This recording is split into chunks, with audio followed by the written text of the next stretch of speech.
lu 3 bulan nggak perform aja, apalagi menghadapi SEA Games dan 3 bulan tidak sesuai karakter yang diinginkan oleh pelatih, ya itu keputusan bisa berubah gitu.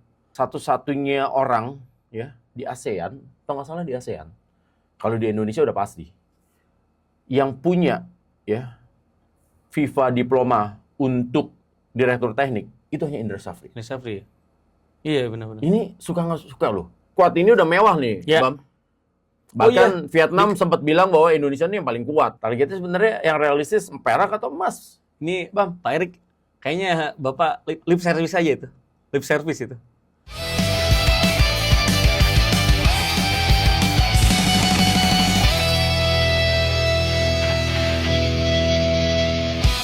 Assalamualaikum warahmatullahi wabarakatuh. Bam, Ya, kita ketemu lagi bersama dengan semuanya di sini pencinta sepak bola, terutama supporter Garuda. Betul. Di komentar Rensu dan Ibam. episode ke-18. Yes. Gila, top. Dan kali ini kita akan membahas tentang persiapan Timnas Indonesia menuju ke SEA Games 2025. Bam, jadi Indonesia berada di grup C. Ya. Dengan hilangnya Kamboja membuat Singapura akhirnya pindah ke grup A. Ya. Dan Indonesia menghadapi Filipina dan Myanmar ya. Benar. Oke, itu pertandingannya tanggal 8 Desember. Nah, itu jadi menarik. Nanti Ibam yang siaran, ya kita Tahu aja lagi. kita nonton aja. Tahu Ya, aja gantian lah ya. Bam, Ya. gue langsung mengomentari adalah tentang pemanggilan pemain-pemainnya. Yes. Jadi kiper 3 udah keduga lah, Ikram, yang karena memang dari kondisi dia paling junior, makanya nggak dipanggil.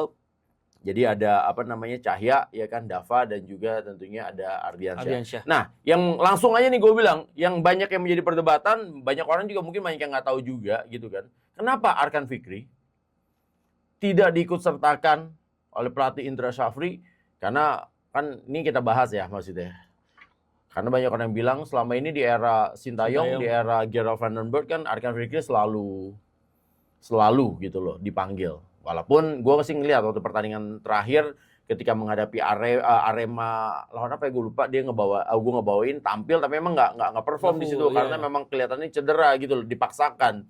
Mungkin karena itu juga atau apa sebenarnya, Bang? Yang pertama sih ada perbedaan konsep permainan yang saat ini nampaknya coba untuk ditampilkan oleh Indra Syafri. Oh gitu. Padahal dia selama ini andalan loh, Bang. Andalan, cuman jadi kalau dulu kan Sintayong dan juga Gerard van den Berg itu menitik beratkan pada permainan timnas yang intensitasnya tinggi. Yes. Kita tahu juga kalau ini juga akhirnya sedikit melebar ke pembahasan bagaimana Korea ini punya cara tersendiri dalam memainkan bola. Kalau kita ingat di Korea itu jarang banget ada pemain yang nomor 10 kayak Nakamura, kayak Nakata, itu jarang. Okay. Jadi yang lebih energik justru yang energik lebih kayak Park Ji-sung. Ya, Son aja sebenarnya mainnya nggak di 10 kan. Dia main di 7 sama di 9, di 11 dia atau 9. flank sama striker kan ya. Forward lah dia. Jadi kalau untuk yang benar-benar nomor 10 itu biasanya nggak ada tempat. Makanya Arkan Fikri itu yang emang nggak nomor 10 di Sintayong kepake banget. Dia yang bisa bertahan, dia energik di lapangan tengah, dia bisa cover gitu. Nah, di Indra Syafri justru kebalikannya. Dia pakai playmaker. Justru pakai playmaker kalau Indra Syafri. Karena itu juga yang tercermin di Indra Syafri dari tahun ke tahun. Di 2014 punya Evan Dimas. Di tahun 2019 kita tahu juga itu Gianzola main gitu kan, yang AFF U22 tuh yang juara di Kamboja juga. Sani Rizky.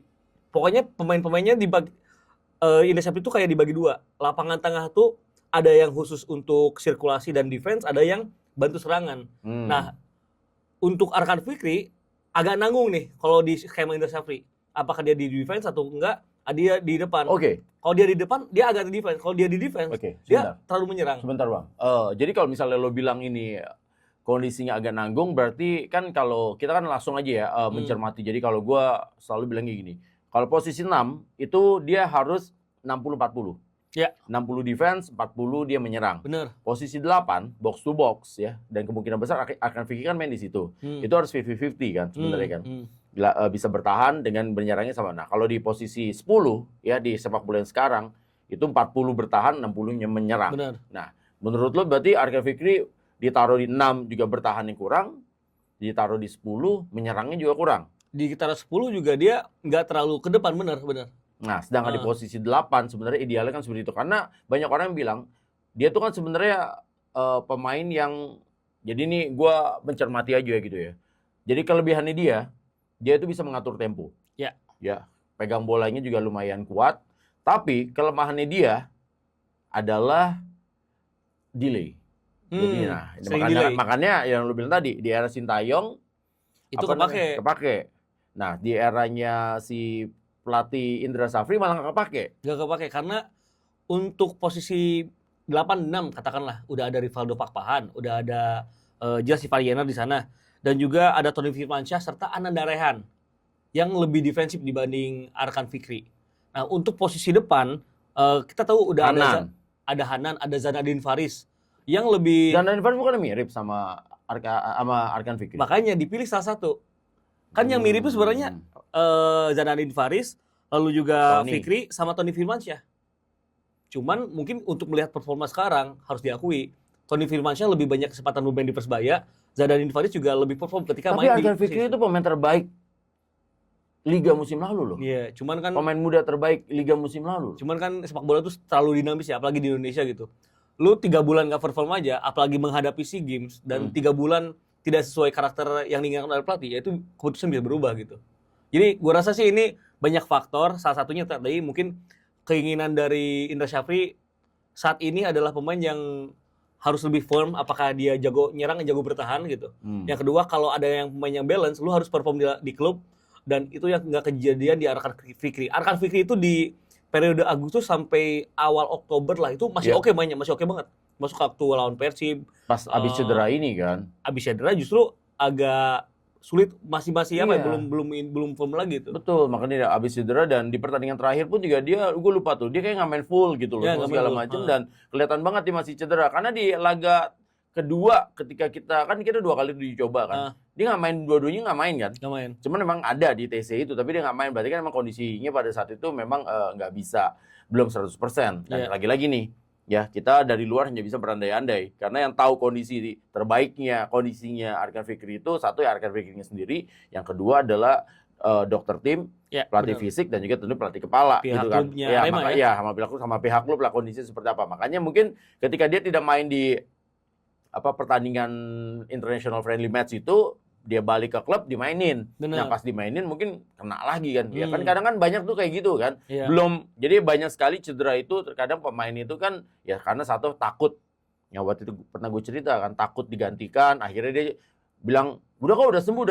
Padahal sebenarnya belum tuntas tuh cederanya gitu loh. Ketika dipaksain main, ya akhirnya cederanya lebih parah. Nah, kita belum tahu nih kondisi yang sebenarnya seperti apa. Apalagi kan Arema masih ada kebutuhan untuk memainkan pemain U23 di Liga dan nggak ada Ahmad Maulana yang biasanya juga jadi biasanya kan dia kalau nggak Arkan Fikri ya dia kan yang jadi spot di U23. Dan jangan lupakan Marcelino kan dipanggil. Itu makin berat untuk pemain yang ada di posisi nomor 10 playmaker. dan 8 ya. Persaingannya makin berat. Apalagi ya tadi kita udah ngebahas kalau Zanadin Faris meskipun persisnya jelek tapi Zanadin Faris tuh mainnya tuh cukup stabil loh kalau kata gue. Oh gitu. Tony Firmansyah apalagi gitu kan. Tony Firmansyah lebih raw lagi. Apalagi ada Ivarar sekarang. Ivariener ya. Jadi ini bakal jadi komposisi yang memang mewah di lapangan tengah. Dan sebenarnya ini jadi good problem sih bagi timnas U23 karena kenapa? Ya untuk pemain sekelas Arkan Fikri saja nggak kepake. Good problem. Iya. Jadi good problem tuh adalah problem yang dalam kondisi malah jadi bagus sebenarnya. Masalah yang bagus sebenarnya daripada kita kekurangan pemain, mendingan kelebihan. Kelebihan sekarang tuh lagi surplus di lapangan tengah. Makanya pemain sekelas Arkan Fikri aja gitu. Yang pemain muda terbaik musim lalu. Kalau drop sedikit saja bisa langsung di take over sama pemain lain kan. Karena kita nggak nyangka Ananda Rehan yang sudah bisa dikatakan hilang lah dari radar semenjak SEA Games Kamboja. Sekarang malah on fire lagi. Dan di PSM juga lagi oke banget kan. Jadi emang oke. Sebentar. Berarti gue bisa nangkep ya itu dia tadi kan bahwa penilaian tim pelatih ya kan di sini berarti ada Coach Indra Syafri, Coach Bima, Coach ini Kurniawan Dwirianto, Eko Purjianto, Sahari Gultom, Zulkifli Syukur itu menilai best on penampilannya dia di kompetisi. Pasti iya. Dan juga bagaimana penampilannya dia kemarin di uji coba 2 kali uji coba menghadapi India dan juga menghadapi Mali. Yang pertama kebutuhan taktikal, yang kedua penampilan di klub, yang ketiga mungkin kondisi fisik ya. Nah, berarti ada teknis ada non teknis. Dan akhirnya ini. Nah, makanya gua selalu bilang kan, kita tuh dari luar itu hanya bisa menerka, Bam. Nggak bisa menilai udah tahu nih kondisi semua segala macam gitu. Karena even lu ya, ini gua kasih tahu aja ya. Even lu ngomong nih ketemu sama Coach Indra Safri. Coach Indra Safri juga nggak akan ngomong belak-belakan 100%. Pasti diplomatis aja gitu segala macam ya, sebenarnya yang kita sudah bersering bahas. Formalitas aja ya. Antara dia melindungi pemainnya atau yang kedua juga dia nggak mau sampai ada dapurnya. Itu karena menurut gua tuh ya kan salah satu permasalahan kita sebagai seorang content creator atau juga sebagai host dan komentator itu kan kadang kita terlalu sok tahu dengan dapur. Benar nggak? Ini kita harus ngakuin loh, kita sebagai host dan komentator itu kadang kita nggak bisa karena itu candu. Kadang kita terlalu merasa sok tahu dengan dapur pelatih semua segala macam. Karena menurut gua dari dasar pemilihan pemain-pemain ini kan mereka yang tahu gitu. Mereka pasti punya aspek-aspek penilaian yang orang awam ya, ataupun mungkin bukan orang awam lah ya, orang yang punya sertifikat pun gitu ya. Kalau dia nggak di luar, dia nggak day by day, dia kadang juga nggak tahu tuh perkembangan itu, aspek-aspek apa aja menjadi dasar penilaian untuk menentukan 23 pemain ini. Makanya gua tuh kalau pertandingannya belum dimulai, gua lebih senang pakai kata diduga. Dugaan kan. Tapi kalau pertandingan udah dimulai dan ada hasilnya di lapangan, baru kita bisa menilai gitu kan. Baru kita menganalisis. Benar. Tapi memang lagi-lagi ini menjadi satu kesempatan juga untuk ya ini kan udah menjadi skuad yang diinginkan oleh Coach Indra Syafri gitu. Dan kita tahu juga kalau Indra Syafri ini selalu membutuhkan dua double pivot yang memang kokoh. Ya dulu punya Zulfiandi waktu di era 22 sama Hargianto gitu kan. Makanya sekarang nggak heran kalau kemungkinan besar yang starter bakal Iva Yena sama Pak Pahan. Rivaldo. Sama Rivaldo ya Pak kalau Pahan. Rivaldo no debat lah udah. Karena penampilannya sejauh ini ya dia juga di Borneo FC ya tidak tergantikan. Udah jadi inti sekarang ya kan. Iya, gitu. Gak cuma ngisi slot pemain muda, emang udah jago banget itu pemain. Dan ya semoga nggak cedera karena kan salah satu faktor gua rasa U23 waktu Grand Final begagal ke Piala Asia yang ada Rivaldo Pavannya cedera saat itu kan. Betul. Arkan Fikri juga waktu itu sempat Arkan apa Tony ya mengalami cedera. Tony iya, cuma match pertama kalau nggak salah. Iya, makanya segala macam. Nah, ini dia. Jadi gini, Bam. Kita juga ngobrol ya. Itu tadi adalah soal Arkan Fikri. Udah kita anggap selesai ya, teman-teman juga akhirnya mungkin tahu ya beberapa hal ya. Mungkin kebutuhan taktik juga yang membuat ada aspek juga yang menilai makanya nggak dipanggil Arkan Fikri. Selain juga mungkin faktor kebugaran yang kita nggak tahu gitu loh. Gue sedikit potong dikit. Tapi gue rasa sih pasti ada faktor subjektifnya juga. Karena kalau ngebandingin Rehan Hanan di musim lalu sama musim ini sejauh 12 pekan, gue rasa masih perform Rehan Hanan di musim lalu gitu. Iya, maksudnya Arkan Fikri lebih sering main juga selain cedera dibandingkan Rehan Hanan. Karena posisi Rehan Hanan sekarang udah diisi asing semua itu sekarang dibandingin musim lalu gitu kan. Apalagi Witan kan lagi bagus juga tuh di Persija. Bikin Rehan Hanan makin kesempatan kecil, cuman ya lagi ada subjektivitas yang mungkin juga emang boleh lah pelatih. Sah dong. Karena kebutuhan taktikal juga. Enggak, Bam.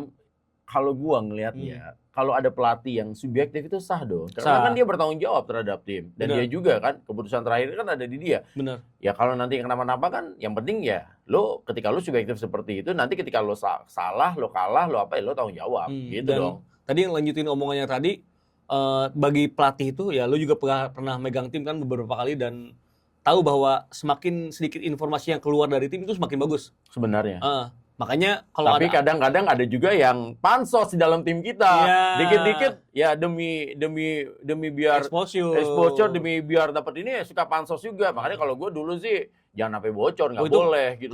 Kalau ada orang yang pansos kayak gitu dan ketahuan sama pelatih yang emang concern terhadap itu bisa langsung di fire itu. Iya, tapi dan tiap tim tuh pasti ada yang kayak begitu, Bang. Pasti ada, nggak mungkin enggak gitu loh. Demi buat kepentingan pribadi, demi biar dapat inian dari followers apa segala macam. Padahal itu tadi itu kan jadi banyak orang yang nggak ngeh ya bahwa sebuah klub sepak bola itu kan sebenarnya perusahaan.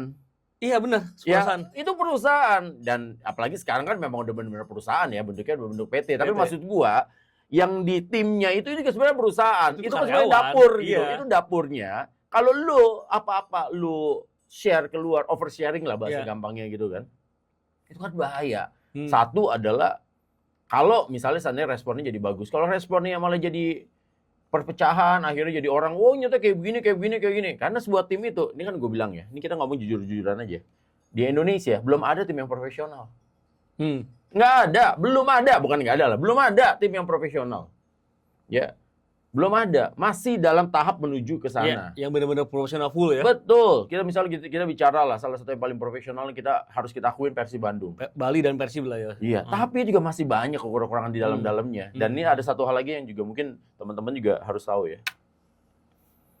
Kalau gue ceritain bagaimana klub-klub di Indonesia itu di-handle, ya di luar Persib sama Bali lah, kalian pasti akan ketawa. Kalian nggak akan nyangka kalau ternyata sebuah klub profesional di sepak bola Indonesia, ya, itu di-handle seperti apa. Iya. Tapi gue nggak mau ngasih tahu. Itu tadi gue bilang, gue nggak nyari pansos, gue nggak nyari apa. Dan nggak etis juga dan sih. nggak etis juga, Bener. karena gue orang di dalam. Dan itu dia gue bilang. Iya. Satu hal yang paling penting adalah, lu harus cermati di Indonesia, terutama di dunia sepak bola. Orang yang paling banyak tahu biasanya malah paling banyak tidak bicara.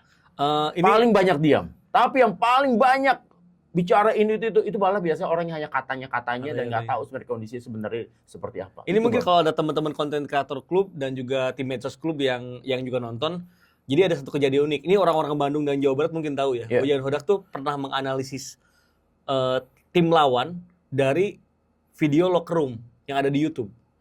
Si video locker roomnya kameranya nge-shot papan board. Boardnya ini di screenshot, dipelajari.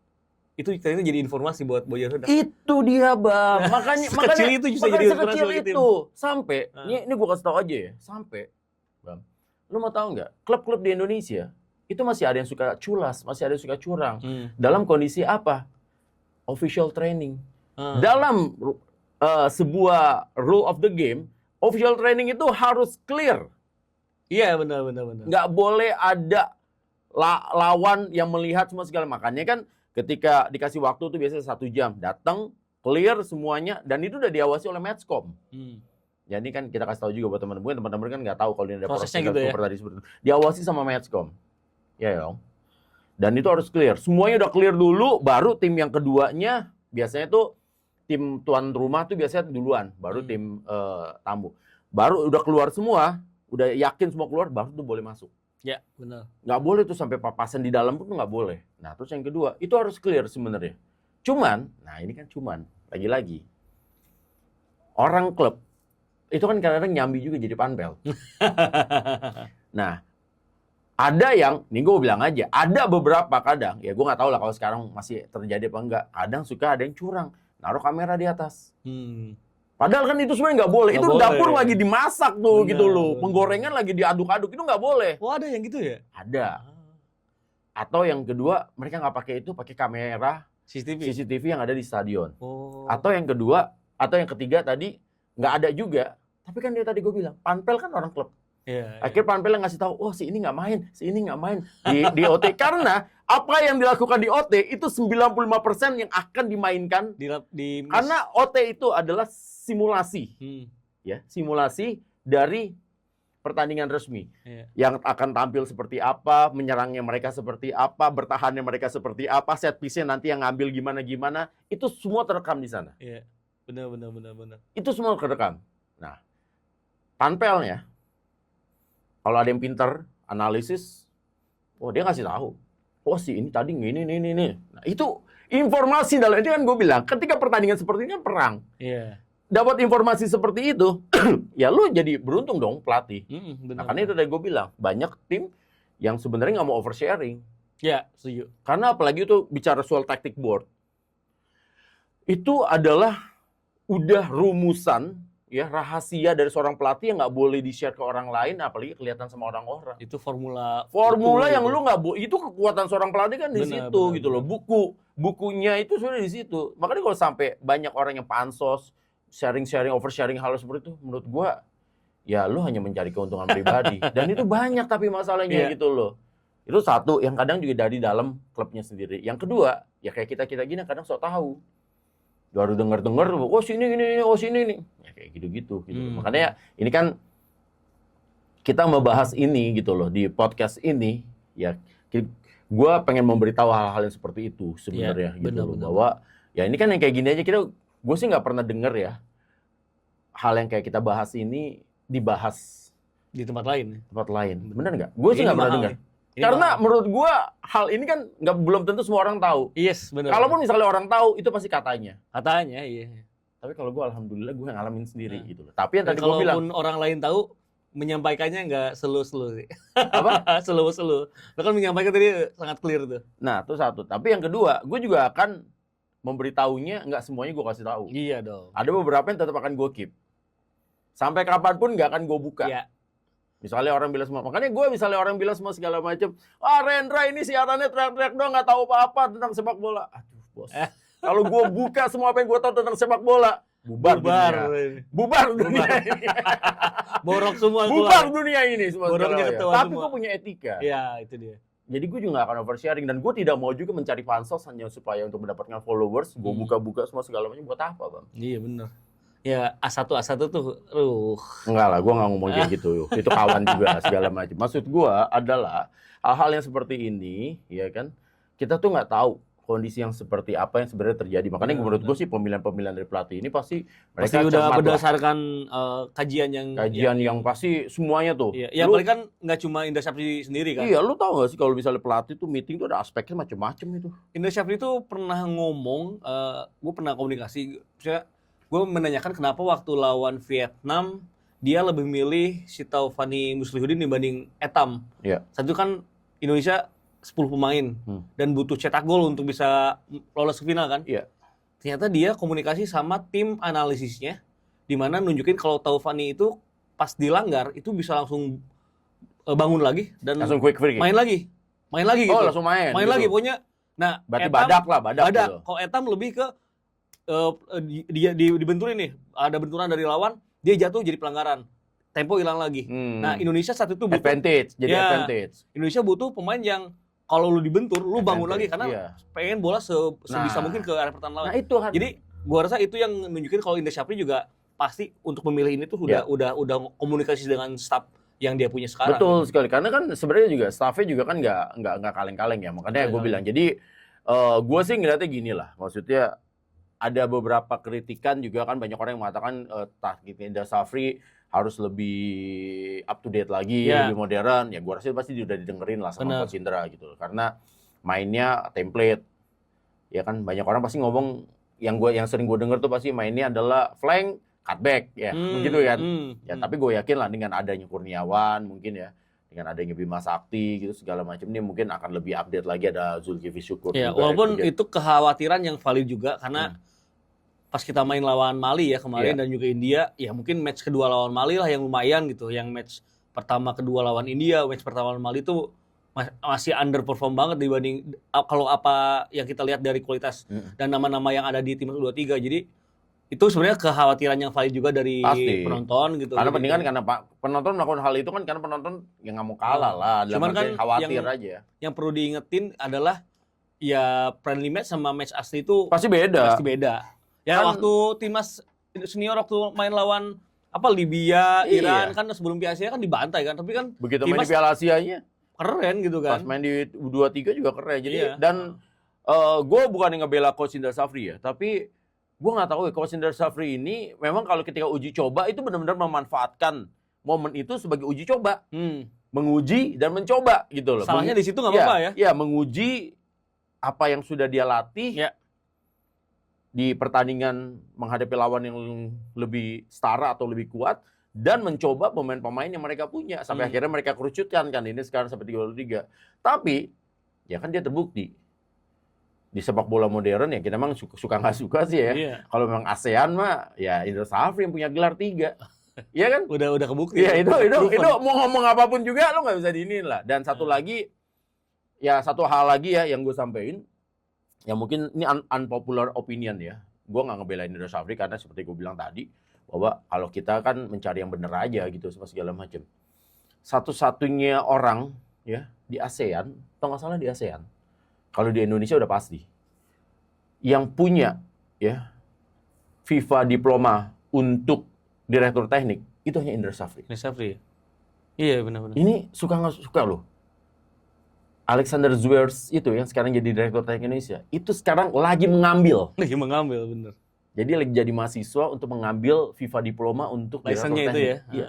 Nah, Indra Syafri udah punya. Jadi ya suka nggak. Jadi akhirnya kita tahu juga kan kenapa dia tunjuk seakan-akan dia jadi kayak karyawan tetap gitu kan. Tapi memang ada hal-hal seperti itu. Makanya dan dari segi kepelatihan kan dia manajemennya paling top lah sekarang. Maksudnya dari dulu juga dia dibanding taktikal justru gue lebih kagum dengan kemampuan dia main manajemen. Karena ketika dia megang tim itu jarang banget ada pemain yang ngaco, pemain yang indisipliner. Itu jarang banget gitu. Serau-raunya era Maldini Pali gitu. Pemain-pemainnya nurut gitu. Terus serau-raunya era Marinus Manewar. Di lapangan mah Marinus Manewar dan di sepanjang itu nurut sama Indra Safri. Itu kan hal yang kalau dulu kita punya Rahmat Darmawan, nah sekarang tuh Indra Safri tuh kayak gitu juga gitu. Kebapaan. Jadi makanya dulu banyak orang yang bilang kan kenapa Indra Safri nggak megang klub? Ya Indra Safri itu memang cocok untuk pemain muda. Makanya ketika dia pegang dulu, orang kan banyak yang nggak tahu nih Indra Safri ini dulu adalah pelatih pertamanya Bali United. Iya benar. Ketika Bali United membeli license dari klub Lerby dulu ya. Iya kan Kalimantan Timur, itu pelatih pertamanya itu adalah Indra Safri gitu. Pemainnya ya salah satunya masih ada Yabes, Sukarja, itu kan segala macam, Miftahul Hamdi itu pemain-pemain yang dulu awal-awal yang masih bertahan sekarang di Kifajri. Nah, nggak berhasil. Nah, kalau gue dulu membacanya adalah Indra Safri itu cocok sama pemain-pemain muda, makanya dia waktu itu megang U19, nah segala macam sampai akhirnya tiba-tiba sekarang dia megang U23. Kenapa? Dan dia berhasil juga. Karena apa? Karena pemain-pemain yang dulunya bekas di U19 itu udah naik ke atas dan akhirnya jadi pemain dia juga pegangannya dia. Dulu mungkin ini kan masalah dari pelatih itu ya kan. Kalau bukan bekas pemain tim nasional kan kadang-kadang pemain bola itu kalau ngelihat pelatih bukan pemain bekas pemain tim nasional itu kan respect-nya atau ini kan agak kurang. Benar nggak? Agak kurang ya seperti itu. Nah makanya apalagi lu megang timnas. Nah, tapi kan kalau pemain-pemain muda ini kan akhirnya dia tetap hormat dong gitu walaupun bukan pemain timnas. Tapi kalau dia megang timnas senior habis. Nah, ini kan kasusnya juga yang sekarang aja kan seperti itu gitu loh. Yang kemarin. Iya, yang kemarin kan seperti itu. Nah, apalagi sekarang pemain-pemain yang dia pegang dari junior itu sekarang udah pemain senior semua. Nah, karena dari dulu di junior dia dipegang Indra Safri, makanya mereka tetap nurut dan tetap respect ke Indra Safri. Makanya sekarang Indra Safri mulai naik ke atas. Kalau dulu Indra Safri habis pegang U19 suruh pegang timnas senior, itu yang terjadi di Bali United nggak bisa. Pemain-pemain siapa lu? Pemain Indonesia lagi, Bos. Belum lagi ada pemain asing. Siapa lu? Iya dong, harus seperti itu. Nah, itulah yang sebenarnya kondisi-kondisi yang mengapa Indra Safri ketika megang Bali United dulu gagal gitu kan. Tapi ketika megang tim ini dia punya figur kebapaan sih kalau menurut gua. Makanya nanti kita akan lihat lagi nih ya. Kita akan bahas lagi Bam tentang beberapa pemain nih yang menurut gua bisa kita bahas tentang terutama juga nanti lawan juga nih. Main kunci lah ya. Ya, sama soal lawan pertama menghadapi Filipina ya. Nah, sekarang waktunya Bam kita bahas tentang pertandingan menghadapi Filipina. Ya. Karena hitung-hitungannya sih harus di atas kertas ya kan. Harusnya sih Indonesia bisa lah handle. Karena lawan terberatnya sekarang Myanmar sebenarnya di grup C ini kan. Dan Indonesia harus lolos menjadi juara grup. Karena sistemnya kan juara grup sama peringkat 2 terbaik yang akan lolos ke semifinal gitu kan. Nah jadi menghadapi Filipina menurut gua ini adalah momentum. Nggak boleh terlambat panas, langsung bisa mengamankan poin.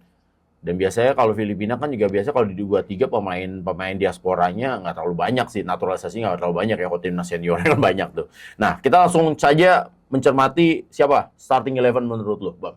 Starting 11 timnas Indonesia nih, kiper kayaknya langsung Cahya sih ya. Cahya, walaupun Dava di pertandingan terakhir bagus banget. Tapi tetap Cahya menurut lo? Ya, apalagi kalau penilaiannya based on perform di klub, harusnya Cahya. Oke, sorry gue potong dulu. Menurut lo tetap akan pakai 4 atau pakai 3 di belakang? 4 sih. Tetap 4 ya? Karena Indra Safri selalu 4 ya? Iya, 4. Walaupun di pertandingan terakhir pakai 3 juga cocok ternyata. Cocok. Tapi kalau yang gue lihat lawan Mali juga, meskipun pada akhirnya main dengan 3 back, tapi 4 backnya juga sebenarnya hidup sebenarnya. Jadi kalau gue sih ngeliatnya kemarin kan dia mencoba aja gitu. Kalau dalam kondisi tertentu dipakai 3 nyata gimana ya? Nyata bisa juga kan gitu. 4 ini juga bakal lebih banyak mengakomodir pemain yang ada di gelandang serangan. Karena numpuk banget nih gelandang serang Indonesia. Plus strikernya juga banyak. Apalagi Hoki sekarang udah bisa main melebar. Hoki pasti main melebar. Nah, sekarang kita per lini dulu deh. Antar lini. 4 di belakang menurut lo siapa saja sekarang? 4 di belakang yang pertama yang kiper Cahya, kanan Raka Cahyana. Oh, Raka akan main starter. Karena Ezi Buffon kan juga udah dicoret juga ya. Berarti Raka akan main di situ. Terus mungkin langsung double stoppernya. Center back-nya 2 Kadek Arel satu lagi gua rasa bakal Ferrari. Bukan Kakang, bukan Dion Mars. Iya, Ferrari kayaknya. Kenapa? Alasan lo, menurut lo, ini kan, ya ini lagi-lagi kita menduga ya, belum tentu bener loh ini semua segala macam. Jadi lagi, kenapa lo memilih Ferrari? Ini sekali lagi belum tentu benar, tapi kenapa kalau lo versinya Ibam memilih Ferrari? Ya karena secara pairingnya lebih pas aja. Kalau Ferrari itu kan lebih agresif dibanding Kadek Arel. Nah, emang itu pairing yang bagus. Kadek Arelnya yang kalem, yang satu yang waraunya. Potong gitu. Nah kalau Kakang sama Kadek Arel terlalu agak mirip kalau menurut gue. Sama-sama pemain yang tenang gitu. Walaupun dua-duanya juga bisa bermain keras, cuman lebih mirip aja. Kalau Dion Max, gue meragukan koordinasinya dia sama Kadek Arel. Kalau Ferrari sudah lebih mengenal, komunikasi gampang. Kan komunikasi nggak cuma masalah dua center back ini. Iya. Bagaimana komunikasi dengan kiper, komunikasi dengan fullback sama gelandang bertahan. Nah ini kayaknya sih ngebuat Ferrari sama Kadek Arel lebih memungkinkan sih. Sementara di posisi back kirinya? Back kirinya ini agak berat, tapi kayaknya kalau sekarang sih Frankie Misa sih atau Doni. Ya kalau Doni disimpan di fullback berarti Doni sekarang. Karena Kacana bisa lebih defense. Kalau kan fullback juga harus seimbang tuh. Iya. Gak bisa yang dua-duanya nyerang. Doni kan tipenya lebih menyerang nih. Iya. Berarti kalau kanannya Kacayaan mungkin Doni di kiri. Berarti Doni akan kemungkinan menjadi starter. Nah. Lalu kita bicara 3 di tengah, 1 udah pasti Rivaldo. Iya. Meskipun gue tuh selalu melihat Doni itu dibanding jadi fullback lebih bagus agak didorong ke depan. Apakah itu wingback atau enggak jadi winger. Agak sayang. Tapi sekarang fullback kiri itu cuma tinggal 2. Dia sama Misa kan ya? Iya, makanya. Ya kalau untuk match pertama kayaknya Doni dulu sih, karena dia pengalamannya udah lebih panjang aja dibanding Misa. Oke. Berarti tengah Rivaldo sama Jenner. Itu kayaknya nggak bakal. Satunya lagi berarti siapa? Marcelino di belakang striker. Iya, berarti Marcelino ya, segala macam. Terus di kirinya besar kemungkinan kalau ngelihat dari yang ada sekarang berarti kirinya Zylstra, kanannya kalau gua ngelihat yang paling depan itu kayaknya bukan Zylstra tapi Jens Raven. Terus main bareng sama Zylstra? Enggak, Zylstra cadangan. Zylstra malah ditaruh untuk nanti super sub. Berarti kirinya siapa? Kiri Rafa Strike. Iya. Tengahnya berarti Jens dulu dimainin, kanannya Hoki Caraka. Kanan Caraka. Yang di belakang strikernya Marcelino. Iya. Jadi kan main di 4-2-3-1. Gitu mungkin. Itu. Kenapa alasan lo milih Jens dulu dibandingin dengan Zylstra? Jens ini orang yang cetak gol ke gawang Filipina di Piala AFF U22. Tapi yang kemarin mencetak gol kemarin Mauro Zylstra. Cuman kayaknya ya untuk kondisi sekarang dengan persiapan kan si Jens Raven ini lebih cepat bergabung dengan tim dibanding Mauro Zylstra yang harus berangkat dari Dordrecht kan, dari Belanda. Ini bakal jadi pertimbangan dari pelatih sih. Nah, ini menarik soalnya karena kalau kita itu kan balik lagi kan. Tapi kedepannya bakal dinamis karena sesuai kebutuhan. Tapi untuk match pertama gue rasa Jens Raven dulu sih. Karena dia lebih cepat bergabung dengan tim aja. Faktor itu aja. Kalau masalah gaya main mah sama aja. Bukan aspek teknik. Aspek teknik mirip-mirip kok. Mirip-mirip. Karena dua-duanya kan tipe fox in the box kan. Iya, tipe-tipe yang bisa jadi pemantul, kuat di bola atas gitu kan. Bukan pemain yang dikasih sprint 15 meter, tapi sprintnya cukup 2-3 meter, paling lama, paling jauh 5 meter gitu. Walaupun kalau kita ngelihat sebenarnya yang lebih fluid itu Zylstra ya. Zylstra tuh lebih berani geser dikit ke kanan, geser dikit ke kiri. Nah, ya Raven tuh kan benar-benar focal point strong di tengah doang tuh, di sentral gitu. Justru butuh. Defense-nya pun kurang kuat lah. Kalau mau bicara soal aspek defense, Zylstra lebih kuat dibandingin dengan Jens. Kalau nanti deadlock justru lebih baik untuk match pertama itu masukin Zylstra dibanding deadlock nanti masukin Raven gitu. Walaupun pada akhirnya kalau deadlock bisa aja dua-duanya main bareng gitu. Nah, terus banyak orang juga bilang kan ini squad ini udah mewah nih, Bam. Bahkan Vietnam sempat bilang bahwa Indonesia ini yang paling kuat. Di kanan sebenarnya bisa juga Rahmat Arjuna kalau nggak Hoki. Kalau gue sih ngeliatnya di pertandingan terakhir segala macam Hoki ya, karena Hoki main di situ effortnya juga worth rate-nya bagus banget gitu. Iya, jadi sebenarnya kan lagi jadi good problem ya. Tinggal timnas mau main kayak gimana. Kalau di bek kanannya Raka Cahyana, di depannya emang harus yang lebih liar lah. Winger murni. Kalau winger murni gue rasa Rahmat Arjuna. Tapi kalau pengen fokus serangan crossing ada di kiri karena ada Doni di sana, ya hoki di kanan tuh bagus banget karena biasanya striker yang tinggi besar duel sama fullback tuh menang terus striker. Makanya hoki itu kesempatan buat perform juga. Ya, dan hoki kan lagi bagus nih di Persita gitu kan. PD-nya lagi bagus dan gua rasa juga ini kesempatan juga buat hoki, dan hoki malah berapa kali terlihat lebih tajam ketika dia bermain bukan di posisi 9 gitu loh. Jadi dia berada di belakang penyerang 9 malah kadang-kadang berbahaya karena kan dia punya power shooting juga yang bagus gitu. Dan PD Hoki kan lagi oke banget ya. Nah, Masuk itu dia makanya. Interview dia terakhir dengan media juga. Dia bilang ya targetnya Mas. Oh iya, itu nunjukin kalau hoki sedang dalam rasa percaya diri yang oke. Betul. Nah, itu karena lu udah ngomongin seperti itu. Jadi ini pertanyaan terakhir gua, Bang. Menurut lu ditargetin Perak ini bener sesuai atau tidak sih sebenarnya? Karena hoki bilang Mas bisa. Terakhir juga Indra Syafri juga sempat bilang pengennya juga Mas. Pak Marji juga kemarin sempat bilang ya, masalahnya targetnya juga emas juga gitu loh. Nah, makanya ini menarik nih. Ya, sengaja gue simpen di terakhir. Targetnya sebenarnya yang realistis perak atau emas? Ini Bang, Pak Erik, kayaknya Bapak lip service aja itu. Lip service itu. Karena yang kejadian di tim nasional senior, Indonesia harus lolos Piala Dunia, akhirnya gagal, tekanannya ngebalik ke federasi ya. Oke. Dan ini kayaknya nggak mau kejadian lagi. Ini jadi adalah teknik public speaking aja, teknik penguasaan komunikasi massa. Kalau ke tim pasti tuh targetnya emas. Jadi ini adalah teknik komunikasi massa saja yang di luar dibilang bahwa ya udahlah. Supaya pressure buat tim juga nggak terlalu gede. Terus kalau misalnya tiba-tiba, jadi gini bahasanya, gampangnya. Karena kan kita suka nggak suka kan kita juga pelaku komunikasi juga gitu kan. Pak Erik emang pinter juga itu. Iya, jadi adalah kalau lu dikasih perak gagal, ya udah emang targetnya perak. Nah, itu. Tapi kalau lu dikasih target perak, lu berhasil. Wow. Ya. Over.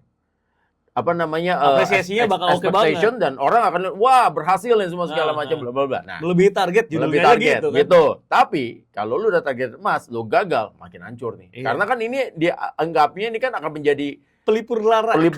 Ya, kalau sampai gagal lagi, wah emang bakalan rame lagi deh. Ini perang di sosial media bakal makin rame lagi, pusing juga deh. Ya kan nanti Ibam dibilangnya yang pro, Rendra dibilangnya yang kontra, nanti juga dibilang Rendra yang pro, Ibam yang kontra, ya kan? Kayak begitu. Makanya kita mah tengah-tengah aja ya. Kita mah tengah-tengah aja ya. Jadi gua kasih tahu juga kepada teman-teman, gua sebagai alumni yang merasakan bagaimana dualisme, ya kan? Gua nggak mau lagi deh sampai ada hal kayak begitu. Jangan deh. Iya. Jadi itu kita sama temen aja jadi ribut kan. Maksud gua, makanya udahlah jatuh kata. Dan ini yang terjadi sama gua sama sekarang. Jadi kan sampai sekarang ini kan masih ada nih yang dianggap wah si Ibam pro, si ini kontra, si ini enggak. Kita mah yang bener. Kalau kita yang bener ya ini bilang ya, ini buat akun-akun semua segala macam, apalagi yang anonim, gua harus ngomong gitu loh, semua segala macam ya kalian enak. Kalian anonim nggak kelihatan mukanya. Kalau kalian, makanya gue lebih respect sama yang kelihatan mukanya dan dia bisa menunjukkan pro atau kontra. Tapi kalau yang anonim kayak gitu mah enak banget. Iyalah. Orang nggak kelihatan mukanya, tapi nyerangnya kan kayak gimana. Kalau gue bilang gue nggak ada kepentingan apa-apa. Kayak yang penting kalau yang penting Indonesia medali emas seneng, Indonesia lolos Piala Dunia seneng. Ya kan? Mau ketua umumnya siapa ya silakan. Tapi ya kita juga harus tahu juga ketua umum yang memberikan sesuatu yang baik juga ya siapa kan kita juga harus menilai dengan baik. Gitu. Nggak ada semuanya ketua umum itu jelek. Nggak ada juga sebuah ketua umum itu bagus semua. Pasti mereka punya kekurangan, tapi juga mereka punya kelebihan. Siapapun juga itu. Gue udah ngerasain dari era Nurdin Halid, gue tahu semuanya, Bang. Tapi ada yang jelek sih. Apa? Ada jelek. Ya, tapi maksudnya hal seperti itulah. Tapi gitu. intinya itu ya mungkin agar pressure ke tim nggak gede aja. Jadi tapi itu adalah teknik komunikasi massa aja. Di dalam timnya pasti targetnya emas. Dan karena kalau ngelihat timnya, ya teman-teman juga pasti tahu lah. Ini tim super power banget yang memang untuk main di level ASEAN mah ini mewah gitu. Bahkan kalau head to head dengan squad yang dituduhkan oleh Thailand sekalipun tuan rumah, gue masih megang Indonesia sih. Emang di situ kan ada si siapa? Bukan Sarah Yuyen, lupa gitu yang pemain Buriram yang muda tuh. Emang dia main, cuman kayaknya masih bawa Ivar Jenner gitu kan secara kualitas mah gitu. Bawa Marcelino juga. Bawa Marcelino. Aman. Jadi ini adalah teknik komunikasi massa aja lah ya. Oke lah. Tapi yang gue sih apapun itu ya gue sih berharap tim kita terakhir deh. Tim kita sukses lah. Apa? Kalau dari Filipina ada beberapa player to watch ya. Salah satunya Sandro Reyes dan juga Javier Mariona. Javier Mariona ini sekarang berkarir di divisi di bawahnya MLS. Jadi Itu juga berarti sama-sama Adrian Wibowo ya? Adrian Wibowo. Adrian Wibowo kan juga lagi diperpanjang nih kontraknya untuk Galaxy itu kan ya kali untuk main di LAFC dan dia akan dapat kontrak senior nih. Iya, sama Uriel Dalapo mungkin ya kalau dari strikernya Filipina. Tapi masih Indonesia lah, masih makanya prediksinya di pertandingan Indonesia menghadapi Filipina. Agak pragmatis, kayaknya 1-0 atau 2-0 lah, nggak bakal pesta gol. Untuk Indonesia dong. Yes. Itu dia, ya. Komentari episode ke-18 yang membahas tentang Timnas SEA Games, dan lagi-lagi saya mengajak pada semuanya supporter Garuda ya, dari Sabang sampai Merauke, dari Pulau Miangas hingga Pulau Rote, dukung Garuda. Jadi kita harus memberikan dukungan nih kepada perjuangan mereka agar bisa mendapatkan medali emas ya. Untuk hal-hal yang lain-lainnya kita sampingkan dulu lah, karena kita harus memberikan dukungan nih Bang. Itu dari kita bilang. Karena komentari ini adalah berada di jalur tengah. Kita tidak ke kanan dan tidak ke kiri. Yang benar diapresiasi, yang salah ya dikit-dikit kritik lah. Itulah gunanya. Makanya harus seperti makanya kita juga kasih kritik juga tentang hal semuanya segala macam, ya kan? Tapi juga harus ada beberapa yang dilurusin juga gitu loh. Oke, ini dia komentari. Sampai jumpa lagi tentunya di episode berikutnya. Wassalamualaikum warahmatullahi wabarakatuh.